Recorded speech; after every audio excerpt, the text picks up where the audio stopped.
everyone, welcome back to my channel Explore with Aditi Vyas.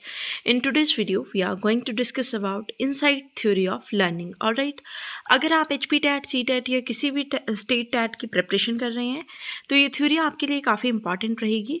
Basically जो question आपसे TET में पूछा जाता है दैट इज़ कोहलर की थ्योरी का नाम बताइए या उन्होंने कौन सी थ्योरी प्रपोज्ड की थी. ठीक है, तो कोहलर ने हमारे पास इनसाइड थ्योरी दी थी. ठीक है, और ये बेस थी कि कोई भी कंडीशनिंग जो है वो लर्निंग नहीं कॉज करती है हम हर बार. ठीक है, लाइक जो हमने प्रीवियस वीडियोस में देखा है, जो प्रीवियस थ्योरीज़ हमने पढ़ी हैं कंडीशनिंग के रिगार्डिंग, तो उनमें क्या था कि कोई भी कंडीशन दोगे आप किसी भी एनिमल को दे दी थी या ह्यूमन बीइंग को, तो बार बार लर्न करके लर्निंग कर लेता है. लाइक हमने हिट एंड ट्रायल थ्योरी पढ़ी थी, वहाँ पे क्या हो रहा था, बार बार ट्राई करने की वजह से क्या है जो कैट थी उसने लर्न किया था. बट कोहलर ने बोला था कि कंडीशनिंग की वजह से, कंडीशन की वजह से हर बार लर्निंग नहीं होती है, बल्कि लर्निंग कब होती है जब एक सडन फ्लैश आता है इंसाइट का, या फिर एक मतलब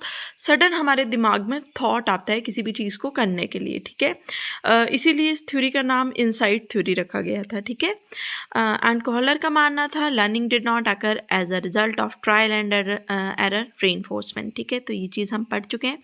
अब जो उन्होंने अपने एक्सपेरिमेंट के लिए एनिमल बोल सकते हैं जो उन्होंने लिया था दैट इज़ चिंपैंजीज.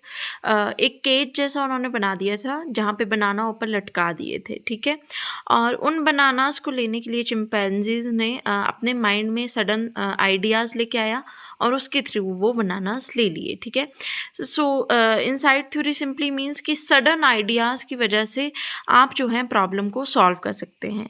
ठीक है, तो बेसिकली ये क्वेश्चन भी बार बार टैट में बनता है, the process by which the solution to a problem suddenly become clear. ठीक है, तो उस थ्योरी का नाम बताइए जिसकी वजह से कोई भी प्रॉब्लम का सॉल्यूशन जो है एकदम से सामने आ जाता है या एकदम से क्लियर हो जाता है. तो उस थ्योरी को हम बोलते हैं इनसाइड थ्योरी और नॉन एज कोहलर थ्योरी. ठीक है, I just hope you all understand it. Thank you for watching.